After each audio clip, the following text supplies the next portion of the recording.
Sign it, Gillian. You were always just a placeholder, Arthur Paulson sneered, the divorce papers hitting the Italian marble table with the heavy thud of a guillotine. He didn't even look at her.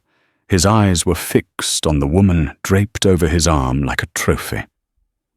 I need a woman of status, a woman who actually belongs in the spotlight, not a charity case I dragged out of a dusty library. Chloe, his mistress, let out a sharp, melodic laugh that grated like glass. Poor little mouse. Did you really think a king would stay with a peasant forever? Gillian looked at the man she had built an empire for, her eyes flickering with a cold, hidden fire. They had no idea the peasant was about to reclaim her throne. The penthouse was silent, save for the hum of the Manhattan skyline outside and the ticking of a $30,000 clock that Gillian had bought Arthur for his last birthday. It was a cold, sterile space, all glass, chrome and white leather, much like the man standing across from her. Arthur Paulson, the golden boy of Wall Street, looked every bit the billionaire the magazines praised. His suit was bespoke, his hair perfectly coiffed, and his expression was one of bored irritation. Next to him stood Chloe Vandermeer, a socialite whose name was synonymous with old money and new scandals. She wore a dress that cost more than Gillian's entire thrifted wardrobe, and she smelled of expensive lilies and malice. "Arthur," Gillian said, her voice surprisingly steady. She sat on the edge of the sofa, looking small in her simple cotton sweater and jeans. To anyone else, she looked like a plain, middle-class woman who had somehow stumbled into a world of giants. "Today is our 3rd anniversary. I thought we were going to dinner." Arthur let out a harsh, dry chuckle. "Dinner? Gillian, look at yourself. You've spent 3 years being a supportive wife, which is really just code for being a boring weight around my neck. I've reached the summit. I'm the CEO of the decade. I don't need a wife who shops at grocery stores and knits blankets. I need Chloe." Chloe squeezed Arthur's bicep, her manicured nails digging into the fine wool of his sleeve. "It's about branding, honey," she cooed, her eyes scanning Gillian with pure disgust. "Arthur is a brand now. And you? You're a generic label. You're the poor girl he married when he didn't know any better. It's time to upgrade." Gillian looked down at the divorce papers. The terms were insulting. A small settlement, a tiny apartment in the suburbs, and a strict non-disclosure agreement that would keep her silent forever. Arthur had even included a clause demanding she return the engagement ring, a modest diamond he'd bought when they were both struggling students. "You're taking the ring, too?" Gillian asked, her voice hushed. "It's a Paulson heirloom now," Arthur said dismissively. "I'll have the stone reset for Chloe. It'll look better on a hand that actually knows what a manicure is." Gillian felt the first stirrings of a rage, so profound it felt like ice in her veins. She remembered the nights she had worked 2 jobs so Arthur could finish his MBA. She remembered selling her own car to fund his first startup. She remembered the tiny, 1-bedroom apartment where they had shared ramen and dreams of the future. She had been the architect of his success, the silent partner who had edited every speech and smoothed over every PR disaster. And he thought she was a peasant. "You think I have nothing, Arthur," Gillian said, finally looking up. Her eyes weren't crying, they were calculating. "You think that because my family lives in a remote village in Europe, and because I don't wear your name like a designer brand, that I am beneath you." "Gillian, please," Arthur sighed, checking his watch. "We have a gala to attend. Just sign the papers. You're a librarian's daughter from a town no one can find on a map. I'm doing you a favor by giving you any settlement at all. In this city, you are a 0. Without my name, you're just another invisible face in the crowd."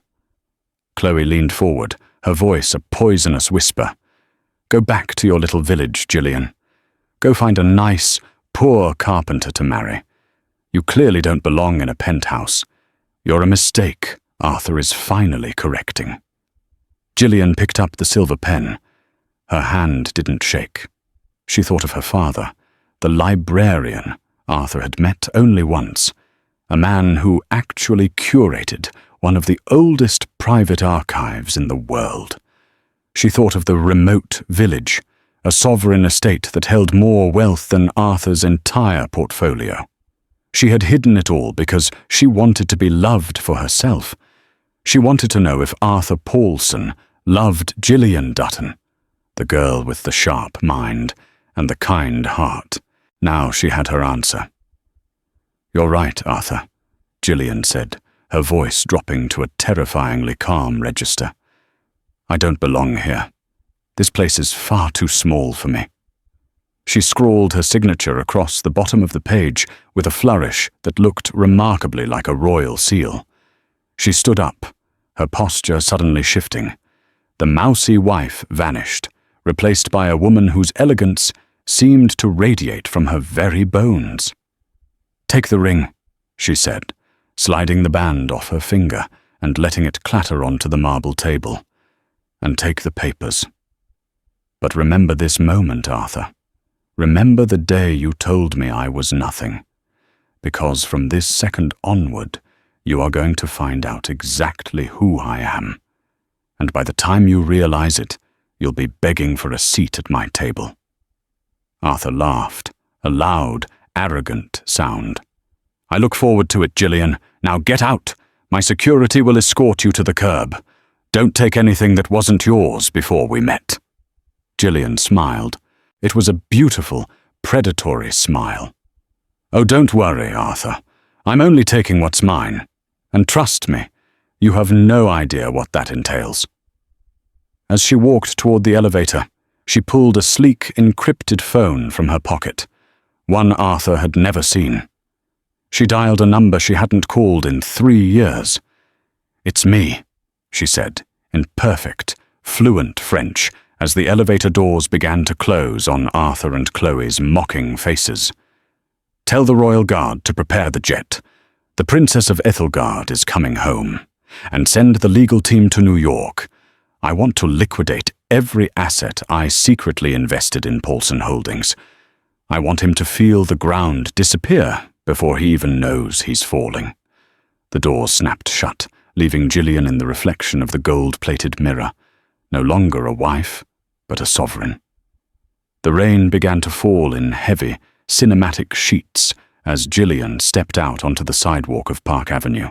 Behind her, the doorman, who had smiled at her for 3 years, looked away, already briefed by Arthur's security that Mrs. Paulson was no longer a resident. She stood there, a lone figure in a soaked cotton sweater, clutching a small bag of her most personal belongings. The only things Arthur hadn't claimed were bought with his money. Across the street, 3 blacked-out SUVs pulled up with military precision. A man in a sharp charcoal suit stepped out, holding a massive black umbrella. He ignored the splashing puddles, his eyes fixed on Gillian. "General Vance," Gillian said, her voice like velvet. The man bowed deeply, a gesture so formal it stopped traffic. "Your Royal Highness, we have been waiting for this day for 3 years. The king is displeased with how long you played this game of commoner." "The game is over, Vance," she replied, stepping into the dry sanctuary of the lead vehicle. The interior smelled of aged leather and security. "Arthur Paulson thinks he's a king because he has a few billion in a bank account. It's time to show him the difference between wealth and power." 30 floors above, Arthur was popping a bottle of vintage Krug. Chloe was already dancing around the living room, draped in a silk robe she'd found in Gillian's closet, one she had promptly thrown on the floor. "Finally," Chloe giggled, sipping the expensive bubbles. "The house feels cleaner already. Did you see her face, Artie? She looked like a drowned rat." "She's a footnote, Chloe. A necessary mistake on the path to greatness, Arthur said, though a strange unease was pricking at the back of his neck. He looked at the table where Gillian's ring sat. It looked small, insignificant. Now that she's gone, we can finally announce our merger with the Ethelgard Sovereign Fund. If we land that deal, Paulson Holdings will be the most powerful investment firm in the Western Hemisphere. To the future, Chloe toasted, her eyes glinting with greed. But the future was already collapsing. In the back of the SUV, Gillian was looking at a digital tablet. Her fingers danced across the screen with a speed Arthur had never seen. She wasn't just a supportive wife. She was the silent architect of the J algorithm that drove Arthur's trading success. He thought he owned the code. He didn't realize the code was tethered to her biometric signature. "Vance, initiate the Ghost Protocol," Gillian commanded. "I want every cent of the Dutton Trust pulled from Paulson's offshore accounts, and call the board of directors. Tell them a major shareholder is calling for an emergency audit." "And the princess's debut?" Vance asked. "The Metropolitan Gala is in 48 hours, Gillian said, looking out at the blurring lights of New York. Arthur and Chloe have been bragging about their royal invitation for months. They think they're attending as guests of the city. They don't realize they're attending my homecoming." The next morning, the YouTube drama began to boil. A blind item on a major gossip channel, the T-Vault, went viral. Billionaire golden boy dumps plain Jane wife for socialite Mistress. But sources say the wife was the real brains, and she's got a secret that will end him. The comments were a war zone. At NYC Fan, "Arthur is trash. Gillian literally did his laundry while he was building that firm." At Rich Life, "Chloe is a status upgrade. Arthur needs a queen, not a librarian." Arthur sat in his office, staring at his computer screen. The stock for Paulson Holdings had opened 5 points down. It was a tremor, nothing more, but it was annoying. "Sir," his assistant stammered, bursting into the room, "the Ethelgard Sovereign Fund. They just sent a formal notice. They're pausing the merger talks." Arthur slammed his fist on his desk. "On what grounds? We were 24 hours from signing." They didn't specify, sir. They just said the integrity of the leadership is under review. And there's more. The press is outside, not for the merger. They're asking about Gillian." "Gillian," Arthur scoffed.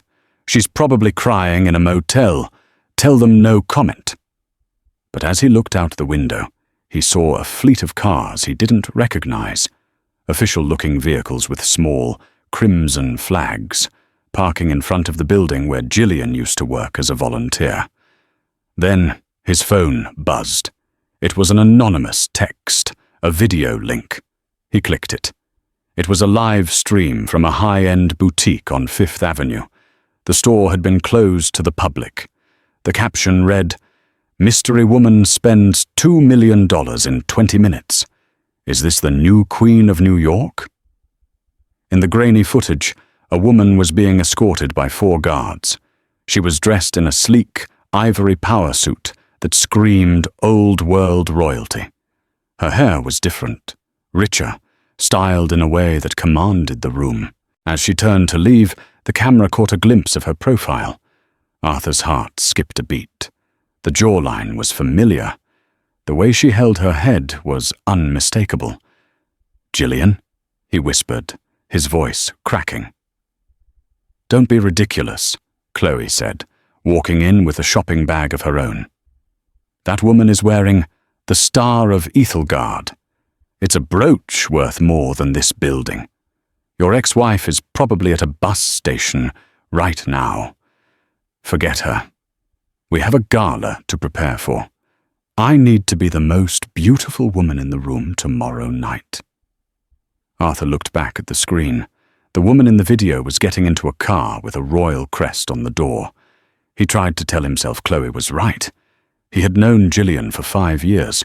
She was a nobody. She was poor. She was boring. But as the stock ticker for his company turned blood red on his second monitor, a cold realization began to sink in. Gillian hadn't just signed the divorce papers. She had signed his death warrant. The morning of the Metropolitan Gala felt like the air before a lightning strike, heavy, ionized, and dangerous. In the master suite of the Paulson penthouse, Chloe was screaming at a terrified stylist. "I told you, it needs to be tighter. I'm the new face of Paulson Holdings. I need to look like I own the city, not like I'm attending a prom," she shrieked, shoving a rack of couture gowns aside. Arthur stood in his dressing room, staring at his reflection. He looked like a billionaire, but he felt like a man standing on a trap door. His phone had been vibrating incessantly since 6 a.m. Alarm. Liquidity dropped by 14% in subsector B. Message. Board of Directors requesting emergency meeting regarding algorithm stability. "It's just a glitch," Arthur muttered to his reflection, adjusting his silk bow tie. "She's just a woman with a few passwords. I'll have the legal team crush her by Monday." But then a notification popped up from his bank. Access denied. Personal account 0942. Frozen due to suspected fraudulent activity. Arthur's blood ran cold. That was his fun money, the account he used for the gala, for Chloe's jewelry, for the lifestyle that fueled his ego. He grabbed his phone and dialed Gillian's old number. He expected it to be disconnected. To his surprise, it picked up on the second ring. "Gillian!" He spat, his voice trembling with a mixture of rage and fear. "I don't know what kind of pathetic games you're playing with my accounts, but you need to stop. Now, you signed the papers. You're out. If you think stealing from me is going to win me back, you're more delusional than I thought." There was a pause on the other end. Then a voice came through, not Gillian's, but a cold male voice with a thick European accent. "Mr. Paulson, this is the office of the Royal Chamberlain of Ethelgard. You are currently calling a secure line. Please be advised that any further attempts to contact Her Royal Highness will be logged as state-level harassment." Arthur let out a bark of laughter, though it sounded forced. "Royal Chamberlain, look, whatever actor Gillian hired for this YouTube prank, tell him he's good. But tell Gillian that if my accounts aren't unfrozen by the time I reach the Metropolitan Museum, I'm calling the FBI. She's going to trade that remote village for a federal prison cell." "Mr. Paulson," the voice replied, sounding genuinely amused, "you didn't marry Gillian Dutton. You were granted a temporary custodianship of a princess who wanted to experience the common world. That custodianship has been revoked for cause. We suggest you spend your remaining hours of solvency wisely." The line went dead. "Arthur, are you coming or not?" Chloe shouted from the hallway. She was draped in a gold-sequined gown that was so loud it was almost aggressive. "The car is here.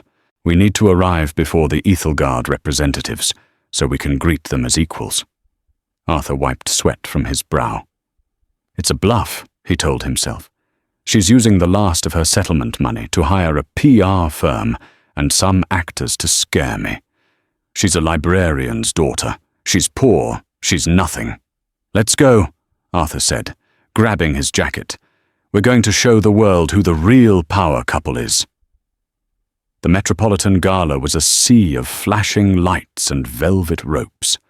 As Arthur and Chloe's limousine pulled up to the red carpet, the YouTube drama reached its fever pitch. Dozens of influencers were live streaming the arrivals, and the chat sections were scrolling so fast they were a blur. "Is that Arthur? Look at him acting like he didn't just dump the woman who built his company. Where's Gillian? Rumor says she's the one who actually owns the J algorithm. Look at Chloe. She looks like she's trying too hard. Cheap gold versus real class." Arthur stepped out, flashing his practiced, billionaire smile for the cameras. Chloe clung to his arm, posing with an exaggerated pout. They began to walk up the iconic steps, expecting the usual bowing and scraping from the event organizers. Instead, they were stopped at the first security checkpoint. "Name?" the guard asked, his face a mask of indifference. "Arthur Paulson, and my fiancée, Chloe Vandermeer," Arthur said, puffing out his chest. "We're on the VIP list, table 1. The guard looked at a digital tablet, then back at Arthur. "I'm sorry, Mr. Paulson. Your invitations have been invalidated." The crowd of reporters nearby went silent. A few cameras swiveled towards them. "Invalidated?" Chloe shrieked, her voice echoing off the stone walls. "Do you have any idea who we are? We're the sponsors of the Ethelgard merger. We are the VIP list." "The invitations were pulled by the primary benefactor of the evening," the guard said calmly. "However, the benefactor has requested that you be allowed in, not as guests, but as general admission observers. You'll be seated in the gallery. No table service, no red carpet access." Arthur felt the world tilt. The gallery? That was for the students and the low-level press. It was a public humiliation. "Who is the benefactor?" Arthur hissed, his face turning a dark shade of purple. The guard didn't answer. Instead, he looked past Arthur toward the street. The sound of sirens and motorcycles filled the air. A motorcade of 6 identical silver Rolls-Royces pulled up, flanked by outriders in full dress uniform. The crowd erupted. This wasn't just a celebrity arrival. This was a state visit. "Who is that?" Chloe whispered, her grip on Arthur's arm turning painful. The door of the lead car opened. A man in a military uniform stepped out, followed by a phalanx of security. They formed a corridor of steel. Then, a woman stepped out. She was wearing a gown of midnight blue that seemed to be woven from actual starlight. Around her neck was a diamond necklace that was listed in history books, the heart of the North. Her hair was swept up in a tiara that radiated a cold, ancient authority. She didn't look like a librarian. She didn't look like a poor wife. She looked like a goddess of vengeance. "Gillian!" Arthur gasped, the word barely a breath. Gillian didn't even look at him as she ascended the stairs. She moved with a grace that made everyone else in the vicinity look like they were stumbling. As she reached the top of the stairs, the president of the museum and the mayor of New York both bowed. Not a polite nod, but a full, deep bow of respect. "Welcome home, Your Royal Highness," the mayor said into a microphone that broadcast his voice across the plaza. "New York is honored by the presence of the Princess of Ethelgard." Gillian stopped. She turned slowly, her gaze sweeping over the crowd until it landed on Arthur and Chloe, who were frozen behind the security barricade like common gawkers. She didn't scream. She didn't gloat. She simply looked at them with a profound, chilling pity. "Arthur," she said, her voice carrying perfectly through the silent air. "I see you've kept the ring. I hope Chloe enjoys the reset stone. It's the only thing of mine you'll ever touch again." She turned and walked into the hall, the doors closing behind her like the gates of a kingdom they would never enter. Arthur stood there, the flashes of 100 cameras capturing his humiliation for the entire world to see on YouTube. His phone buzzed in his pocket. One final notification. Notification. Paulson Holdings. Stock has collapsed to $0.04. Trading halted. He had made his mistake. He had treated a princess like a peasant, and in doing so, he had lost the only thing that actually made him a king. The Great Hall of the Metropolitan Museum was a shimmering cathedral of power, but for Arthur Paulson and Chloe Vandermeer, it had become a gilded cage. Forced to sit in the nosebleed section of the gallery, Arthur watched through a pair of borrowed binoculars as his ex-wife, the woman he had called a placeholder, held court with the world's elite. Gillian was seated between a European Prime Minister and a tech mogul who had recently surpassed Arthur on the Forbes list. She moved with an effortless, regal poise, laughing at a joke while sipping champagne that cost more than Arthur's current liquid net worth. "This can't be happening," Chloe hissed, her face a mask of cracked foundation and fury. She was frantically scrolling through her phone. "Artie, look! The T-Vault just posted a side-by-side. It's titled The Princess and the Pretender. They're calling me a gold digger 2.0 and you a billionaire blunder. We're trending #1 worldwide, and not for the merger." Arthur didn't hear her. He was staring at Gillian's throat. The heart of the North, Diamond, was pulsing with a blue fire that seemed to mock him. He remembered how he used to complain when Gillian wanted to buy organic milk because it was unnecessary spending. He had lectured a woman whose family owned silver mines on the value of $1. Suddenly, the massive monitors in the hall, usually reserved for displaying art, flickered. They didn't show the evening's program. Instead, they showed a live news feed from the New York Stock Exchange. Breaking news. Paulson Holdings faces SEC investigation into algorithm ownership. Sources say the J algorithm was leased from the Ethelgard Crown, and the lease has been terminated. The room went silent. Every head turned toward Arthur in the gallery. It wasn't just social death, it was a public execution. "Arthur," Chloe whispered, her voice suddenly cold and sharp. "What does terminated mean?" "My trust fund." "You said you'd manage it through the firm. You said we were a team." "Shut up, Chloe," Arthur snapped, his eyes fixed on Gillian. She was looking up at the gallery now. She didn't look angry. She looked like she was watching a movie she'd already seen. Desperation, thick and toxic, rose in Arthur's throat. He stood up, knocking over his folding chair. "Gillian!" he shouted, his voice echoing through the vaulted ceiling. "Gillian, we need to talk. This is a misunderstanding. I didn't know." Security guards were on him in seconds. As they grabbed his arms, Arthur saw Gillian lean over to the Prime Minister and whisper something. The Prime Minister looked up at Arthur and let out a short, pitying laugh. "Get off me!" Arthur yelled as he was dragged toward the service exit. "She's my wife! Gillian, tell them! I'm sorry about the papers! We can fix this!" Chloe didn't follow him. She stood there, her gold dress looking tawdry in the harsh light, already pulling her phone out to call her lawyer. And perhaps her old flame, a rival billionaire she'd dumped for Arthur. 2 hours later, Arthur was sitting on the curb outside the museum, his tuxedo jacket torn, his phone dead. The rain had returned, turning the city into a blur of grey.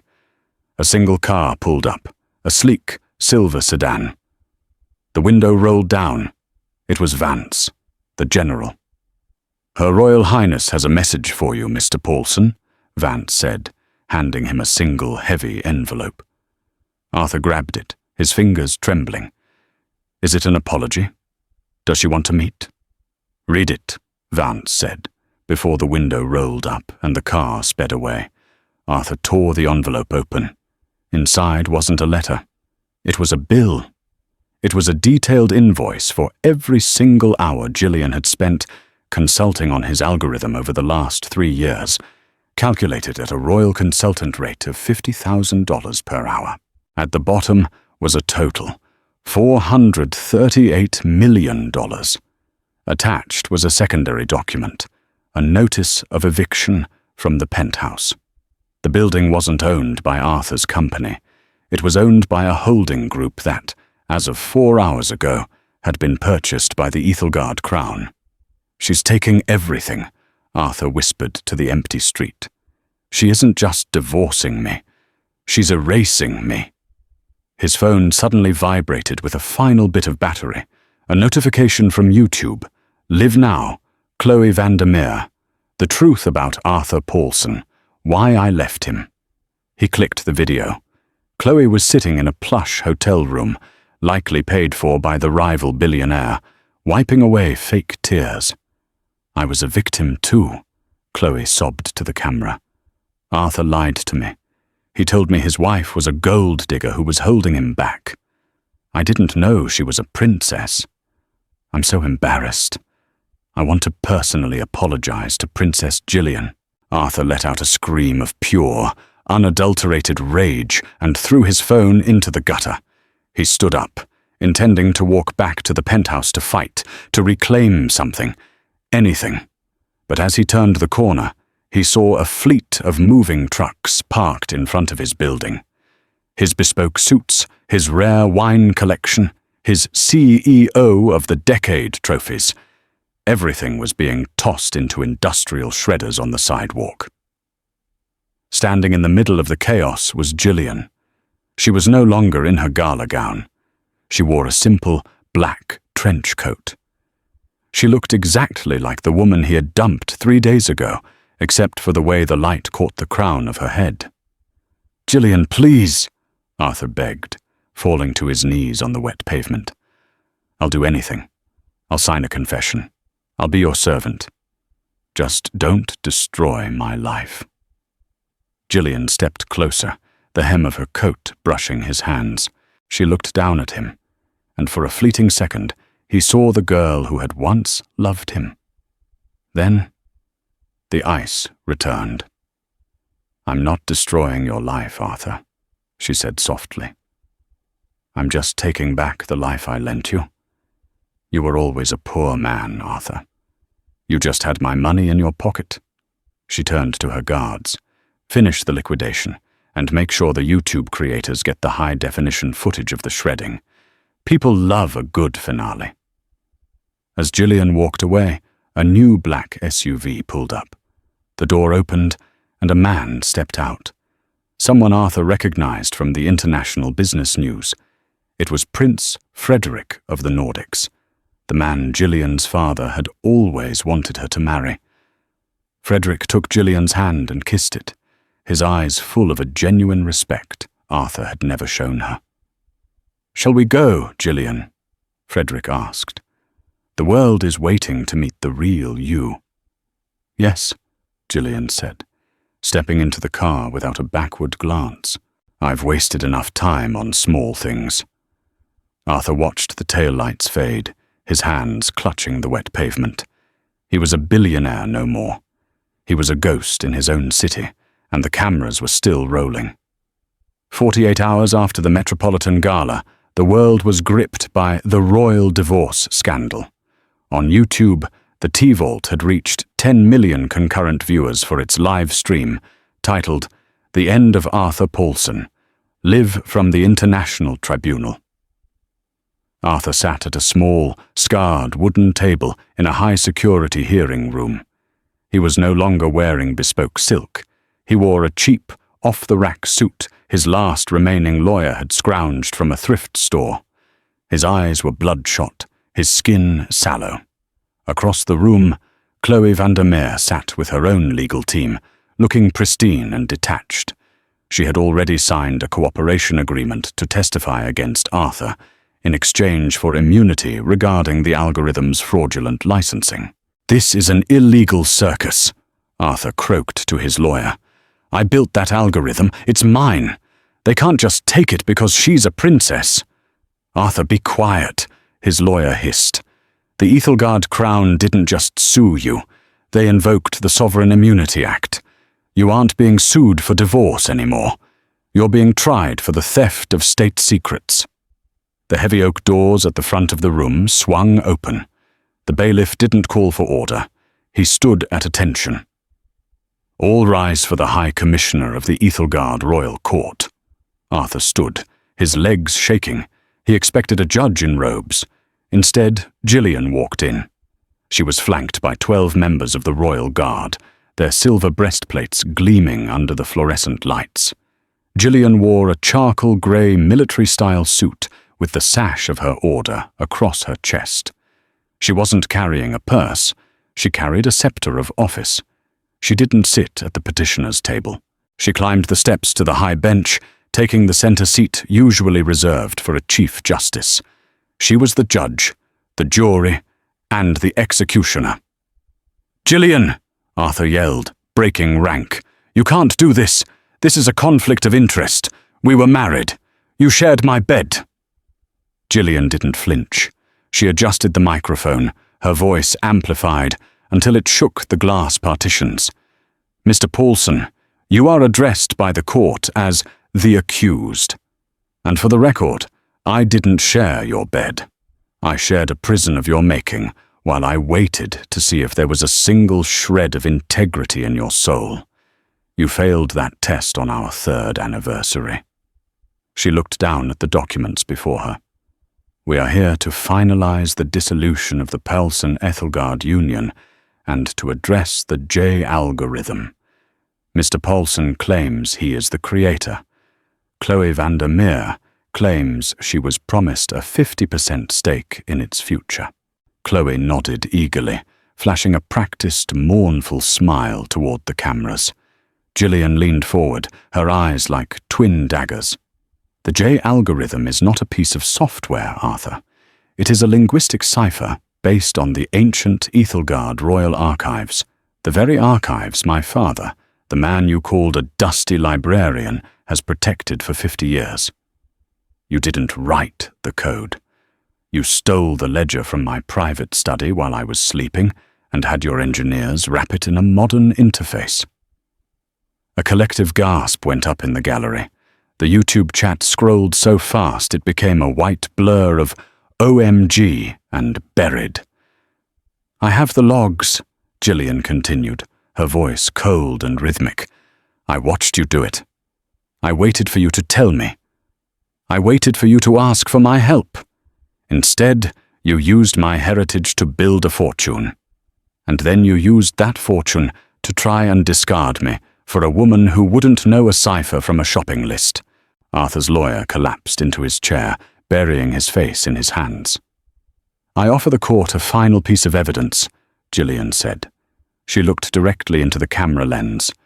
"The algorithm contains a poison pill, a self-correcting logic gate that only responds to the bloodline of the architect. Arthur, you've been wondering why your company collapsed the moment I left the penthouse." She reached out and pressed her thumb against a biometric scanner built into the bench. On the massive screens behind her, the J algorithm source code appeared. Thousands of lines of complex mathematics suddenly began to shift, rearranging themselves into a pattern that wasn't code at all. It was a family tree. At the very top, in shimmering gold text, was the name Gillian Alexandra Victoria of Ethelgard. Below it, in flashing red text, the words Unauthorized User Arthur Paulson. Status deleted. "The algorithm didn't just stop working, Arthur," Gillian said, standing up. The guards stepped forward, their hands on their hilts. "It spent the last 48 hours tracing every cent you ever made using it. It has successfully clawed back every dividend, every bonus, and every offshore transfer. As of this moment, Arthur Paulson, your net worth is exactly 0. In fact, you owe the Ethelgard Treasury $400 million in backdated royalties." Chloe stood up, her face pale. "Wait. If the money is gone, what happens to my settlement? Arthur promised me." Gillian turned her gaze to Chloe. "Ms. Vandermeer, your cooperation agreement protected you from prison, not from poverty. Since you so eagerly claimed to be Arthur's partner in his success, the court has ruled that you share his liabilities. Your accounts have also been liquidated to satisfy the royal debt." "What?" Chloe shrieked, looking at her designer handbag as if it were about to vanish. "You can't do that. I didn't do anything." "Exactly," Gillian said. "You did nothing but profit from a theft you were too shallow to understand." Gillian descended from the bench, walking toward Arthur. The guards parted for her. She stopped inches from him. He smelled of sweat and failure. "You told me I was a placeholder, Arthur," she whispered, loud enough for the microphone to catch. "But look around. The penthouse is gone. The firm is gone. Your mistress is gone. And I am exactly where I was born to be." She reached out and plucked a stray piece of lint from his cheap suit jacket. "You were the placeholder, Arthur. I just needed a place to hide for a while. Thank you for showing me that the common world is just as treacherous as the royal one. It made me a much better queen." She turned and walked out, her guards following in a rhythmic, terrifying stomp. Arthur fell to the floor, the cameras capturing the exact moment his spirit broke. Behind him, Chloe was being escorted out by debt collectors, her screams for a manager echoing through the hall. The YouTube stream peaked at 20 million viewers. The top comment, pinned by the T-Vault, read, "He tried to divorce a princess. Now he's a peasant in his own nightmare. Long live the Queen." The billionaire of the decade was currently staring at a cracked ceiling in a 600-square-foot apartment in a part of Queens he had previously only seen from the window of a helicopter. The air smelled of stale grease and damp concrete. Arthur Paulson lay on a mattress that had come with the unit, the very unit he had intended to graciously bestow upon Gillian in the divorce settlement. The irony was a physical weight on his chest, making it hard to breathe. His phone, a cheap burner model since his high-end devices had been seized as proceeds of crime, buzzed on the floor. It was a news notification. He couldn't help himself. He swiped to open it. Chloe Vandermeer declares bankruptcy. Socialite seen working at high-end consignment shop to pay off royal debt. Arthur let out a hollow, jagged laugh. Chloe, who had once refused to walk on anything less than imported silk rugs, was now folding clothes for the very women she used to snub. Her attempt to pivot into a YouTube career had been smothered in the cradle. Every video she posted was immediately flagged for copyright by Ethelgard's legal team, and the comments were so vitriolic that even the platforms had shadow banned her. But the next headline was the one that broke him. Princess Gillian announces Nordic engagement. Ethelgard and the Northern Realms to unite in century's most powerful merger. There was a photo of Gillian and Prince Frederick. They were standing on the balcony of a castle, the northern lights dancing behind them. Gillian looked radiant, not because of the jewels, but because of the genuine, unburdened smile on her face. She looked like a woman who had finally put out a trash fire and stepped into the fresh air. Arthur stood up, his joints aching.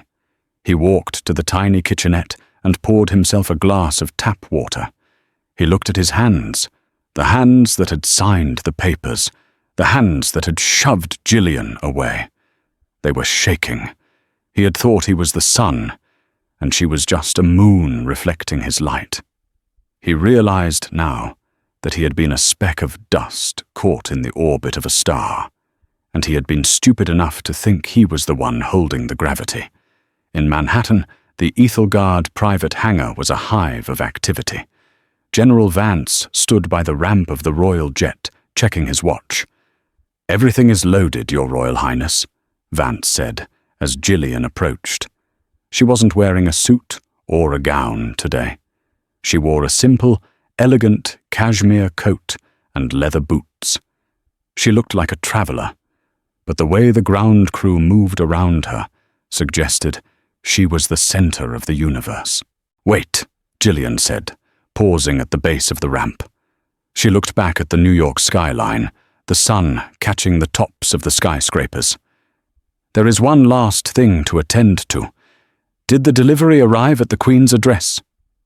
"It did," Vance replied, a small, rare smile tugging at his lips, "though I doubt he'll appreciate the sentiment." "Oh, he won't," Gillian said, her eyes sparking with a final, cold amusement. "But it's important to be thorough in one's charity." Back in the dingy Queen's apartment, A heavy knock sounded at the door.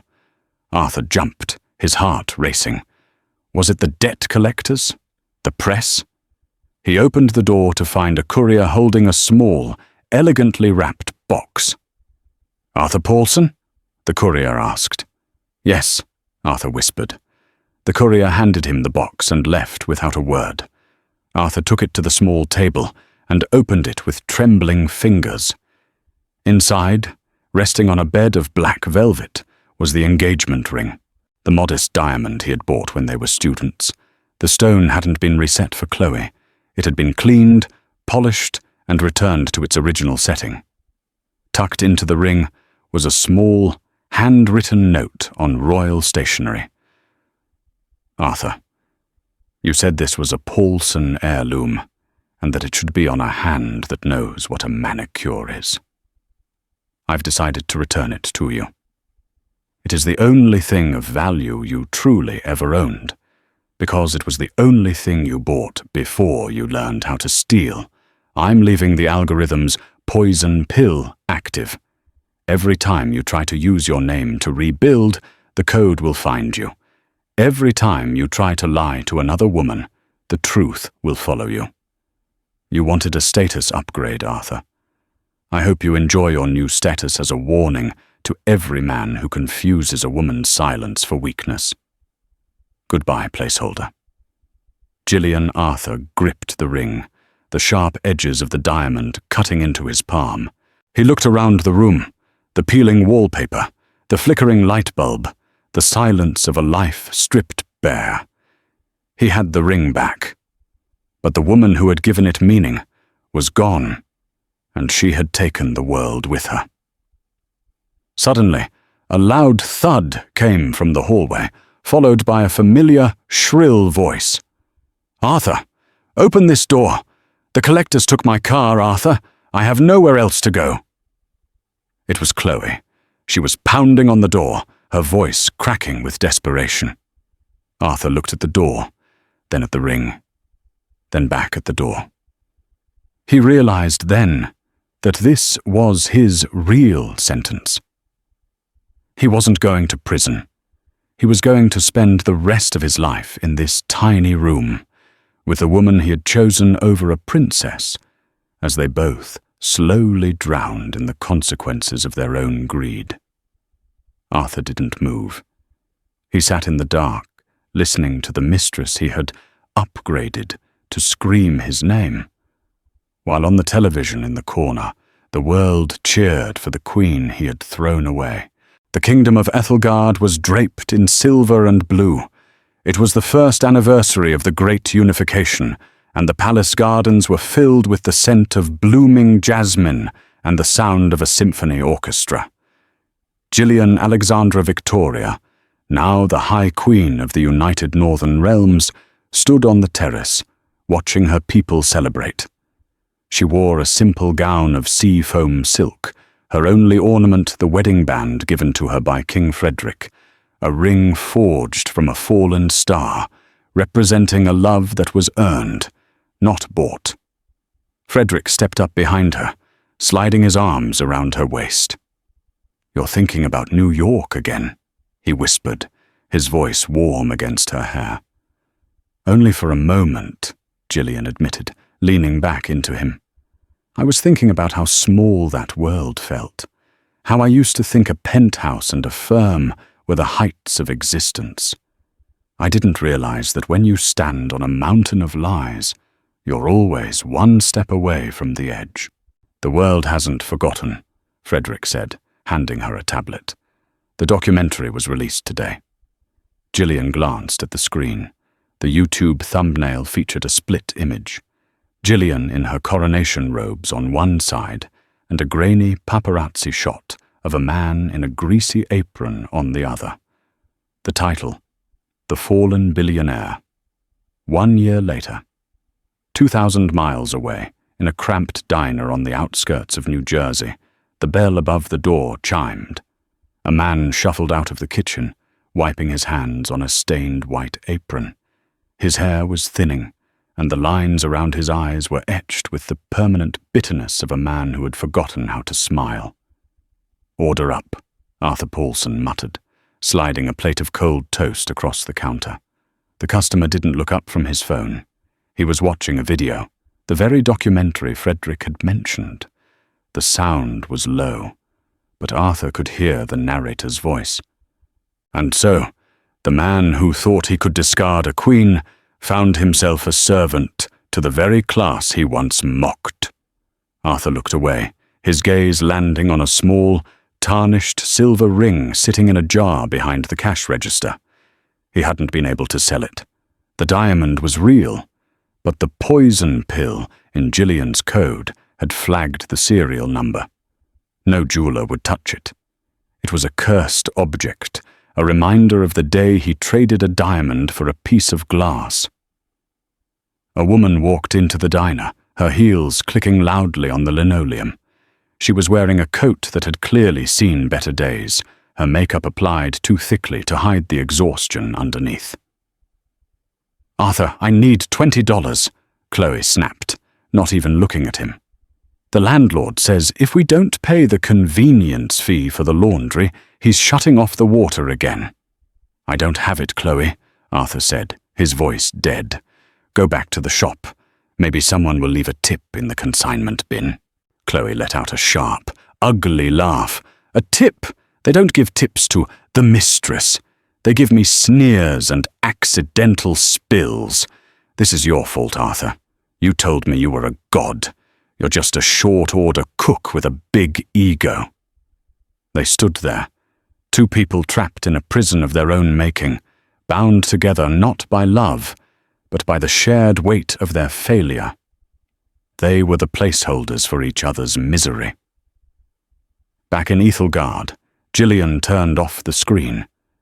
She didn't feel joy at their suffering. She felt a profound, quiet peace. She had learned that revenge wasn't about hurting them. It was about becoming so great that their names no longer held any power over her. She looked out at the horizon, where the sun was setting over the fjords. "The archives are open tomorrow," she said to Frederick. "My father says there's a new manuscript from the Southern Islands. He thinks it contains the key to a new way of protecting the environment." "A new project?" Frederick smiled. "The Queen is always working." "Not work," Gillian said, taking his hand as they walked back toward the lights of the ballroom. "Legacy. I spent 3 years building a man. Now, I'm building a world." As the doors to the palace closed, the last image the cameras caught was the silhouette of a woman who had finally found her true title, not by birth, but by the strength of her own heart. And that, my friends, is the story of why you should never judge a book by its cover, or a wife by her thrift store sweater. Arthur Paulson learned the hard way that when you play with royalty, you're bound to get burned. He thought he was the architect of his own success, but he was really just a tenant in a kingdom he didn't deserve. Gillian's story is a reminder to all of us. Your value isn't determined by who stands beside you, but by the truth that lives inside you. True power isn't a bank balance. It's the integrity to stay kind in a world that is often cruel. If you enjoyed this journey of betrayal and sweet, royal revenge, make sure to hit that like button. Share this video with someone who needs a reminder that the underdog might just be a hidden queen. And most importantly, subscribe to the channel for more dramatic stories where karma always hits the right target. Comment below. What would you have done if you found out your poor spouse was actually royalty? See you in the next one.